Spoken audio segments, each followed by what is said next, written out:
السلام علیکم ناظرین، میں ہوں بلال مرزا اور آپ دیکھ رہے ہیں ہسٹوریکل ورلڈ اینڈ انفو۔ ناظرین خوش آمدید ٹیپو سلطان پارٹ 2 میں۔ ٹیپو سلطان لگاتار 4 بڑی جنگوں میں الجھنے کے باوجود جنوری اور جولائی 1784 کے درمیانی عرصے میں ایک نئی تقویم کیلنڈر کا اجرا کیا، جس کا نام مولودی رکھا، جو پیغمبر اسلام صلی اللہ علیہ وآلہ وسلم کی ہجرت کے سال سے نہیں بلکہ آپ صلی اللہ علیہ وآلہ وسلم کے مبعوث ہونے کے سال سے شروع ہوتا تھا، اور اس دور کے ہر طالب علم کے لیے اس تقویم سے واقف ہونا ضروری تھا۔ اس کے علاوہ نیا سکہ اور اوزان بھی جاری کیے، ملک کی انتظامیہ کے 7 نئے شعبے قائم کیے اور نیا اسلحہ متعارف کرایا، جس کے بارے میں ان سے پہلے کسی مقامی حکمران نے سوچا بھی نہ تھا۔ ہندوستان کے سابق صدر APJ عبدالکلام کا کہنا تھا کہ ٹیپو سلطان جنگی راکٹ کے موجد تھے۔ ٹیپو سلطان کی فوج کے 2 راکٹ جو انگریزوں نے سرنگا پٹم میں پکڑے تھے، لندن کے رائل آرٹلری میوزیم میں آج بھی رکھے ہوئے ہیں۔ ٹیپو سلطان ہندوستان کے پہلے حکمران تھے جنہوں نے بحری طاقت کی اہمیت محسوس کی اور ملک کے دفاع کے لیے اسے کلیدی حیثیت دی۔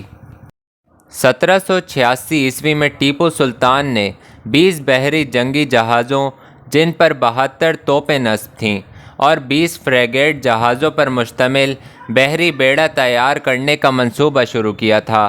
4 سال بعد ٹیپو سلطان نے کمال الدین کو امیر بحر مقرر کیا اور جمال آباد اور مجید آباد میں 2 بڑی گودیاں تعمیر کیں۔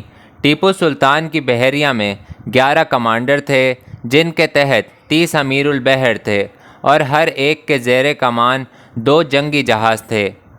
اتنی صورت سے اس بحری بیڑے کا قیام ٹیپو سلطان کی حکمرانی کا کارنامہ تھا۔ 18ویں صدی کے آخر میں ٹیپو سلطان کی قیادت میں میسور کی معیشت کو لاجواب عروج حاصل ہوا۔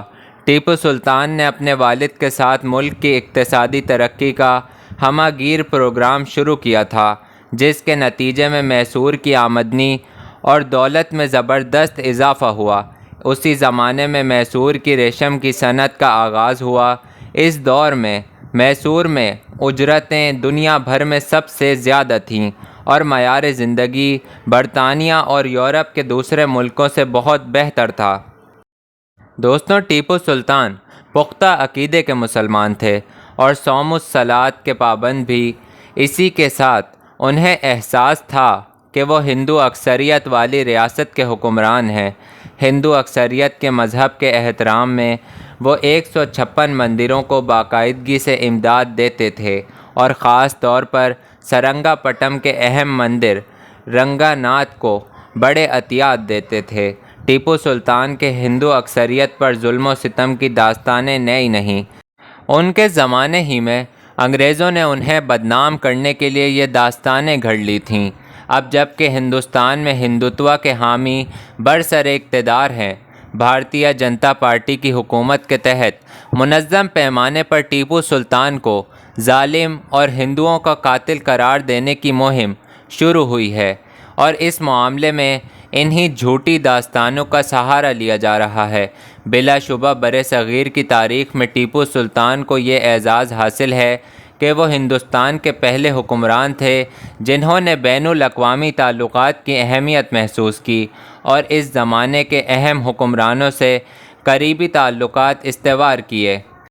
مرہٹوں کے خطرے کے پیش نظر ٹیپو سلطان نے افغانستان کے حکمران زمان شاہ درانی سے روابط قائم کیے، لیکن مغربی افغانستان پر ایران کے حملے کے پیش نظر زمان شاہ درانی ٹیپو سلطان کی مدد نہ کر سکے۔ ٹیپو سلطان نے فوجی امداد کے لیے اپنا سفیر سلطنت عثمانیہ کے دارالحکومت استنبول بھی بھیجا تھا، لیکن بدقسمتی سے سلطنت عثمانیہ اس وقت روسی سلطنت سے فوجی تنازع میں الجھی ہوئی تھی۔ ٹیپو سلطان کے سب سے زیادہ قریبی تعلقات فرانس کے ساتھ تھے، اور ٹیپو سلطان کی ہمیشہ فرانس کے ساتھ اتحاد کی کوشش رہی تھی، کیونکہ ان کے خیال میں اسی اتحاد کے ذریعے برصغیر میں ایسٹ انڈیا کمپنی کے چیلنج کا مقابلہ کیا جا سکتا تھا۔ نپولین بوناپارٹ ہمیشہ ٹیپو سلطان کو شاندار سلطان کہا کرتے تھے۔ نپولین نے مصر پر خاص طور پر اسی مقصد کے لیے حملہ کیا تھا کہ وہاں سے اس کی فوجیں ہندوستان پہنچ کر ٹیپو سلطان کی مدد کر سکیں۔ فروری 1798 میں نپولین نے مصر فتح کرنے کے بعد ایک خط ٹیپو سلطان کو بھیجا تھا، جس میں اس نے ٹیپو سلطان کی تعریف کی تھی کہ وہ برِ صغیر پر برطانیہ کے قبضے کی کوششوں کے خلاف مزاحمت کر رہے ہیں۔ یہ خط ٹیپو سلطان تک نہیں پہنچا کیونکہ راستے میں مسقط میں برطانیہ کے ایک جاسوس نے یہ خط غائب کر دیا تھا۔ اسی خط کی بنیاد پر ایسٹ انڈیا کمپنی نے ٹیپو سلطان اور نپولین اتحاد کا خطرہ محسوس کیا اور گورنر جنرل سر رچرڈ ویلسلے کو اس قدر تشویش لاحق ہوئی کہ انہوں نے ٹیپو سلطان کے خلاف آخری فیصلہ کن جنگ کے لیے بڑے پیمانے پر تیاری کا حکم دے دیا۔